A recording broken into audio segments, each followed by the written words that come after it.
எல்லாருக்கும் வணக்கம். இதுக்கு முன்னாடி நான் ஒரு வீடியோ போட்டிருப்பேன். இந்த ஹார்ச் அடிச்சிருக்கேன், இயற்கை களைக்கொல்லி செட் ஆகலன்னு சொல்லிட்டு ஹார்ச் அடிச்சிருக்கேன், இது எப்படி ரிசல்ட் வருங்கிறத சொல்கிறேன்னு சொன்னேன். ஒரு அடித்து 5-6 நாளுக்கு மேலே ஆயிடுச்சு. பாருங்கள், இந்த அளவுக்கு தான் செத்துருக்கு. மூக்குத்தி பூண்டு பூரா ஓரளவுக்கு க்ளோஸ் ஆகிடுச்சு.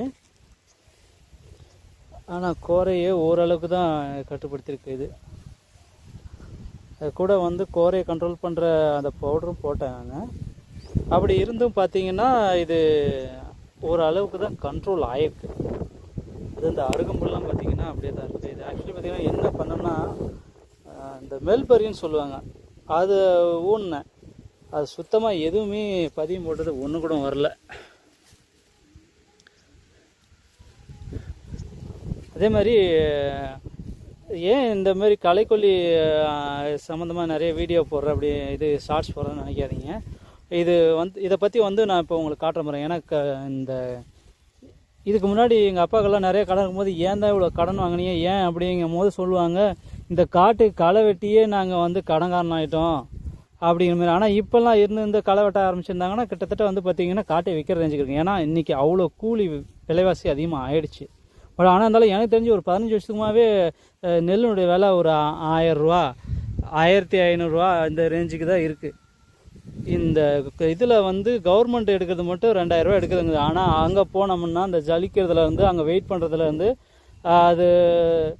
அது பாதுகாக்கிறதுலேருந்து ரொம்ப டைம் எடுக்கும். நம்மளால் அது சரி பண்ண முடியாதுங்கிறதால தான் இப்போ என்னென்னா ப்ரைவேட்டில் நாங்கள் விற்றுப்படுறது. சரிங்களா? இப்போ இதனால் என்ன எஃபெக்ட்டுங்கிறத, எப்படி காடு வீணாகுது அப்படிங்கிறத நான் இப்போ அப்படியே காட்டுறேன் பாருங்கள். இன்னொருத்தங்க காட்டல. அதாவது இந்த மக்காச்சோளம் பார்த்திங்கன்னா பில்லு இல்லாத மக்காச்சோளம் எப்படி வந்திருக்கு பாருங்கள். இப்போ நான் அப்படியே பில்லு நிறையா இருக்கிற இடத்துல இருக்கிற மக்காச்சோளம் எப்படி அது டல் அடிச்சிருக்கு, அது கொடுக்குற உரம்லாம் களையை எப்படி சாப்பிட்றதுங்கிறத நான் இப்போ காட்டுறேன் பாருங்கள். பார்த்தீங்களா?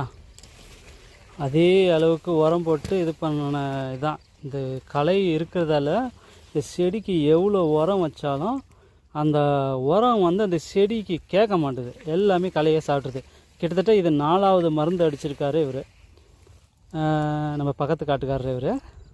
அப்படி இருந்தும் இது இந்த களை ஒரு அளவு தான் கண்ட்ரோல் பண்ண முடியுது.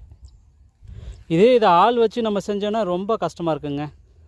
ஏன்னா இன்றைக்கி இருக்கிற கூலிக்கு கட்டுப்படியே ஆகாது. இதை பற்றி உங்களுடைய கமெண்ட்ஸை சொல்லுங்கள். நன்றி, வணக்கம்.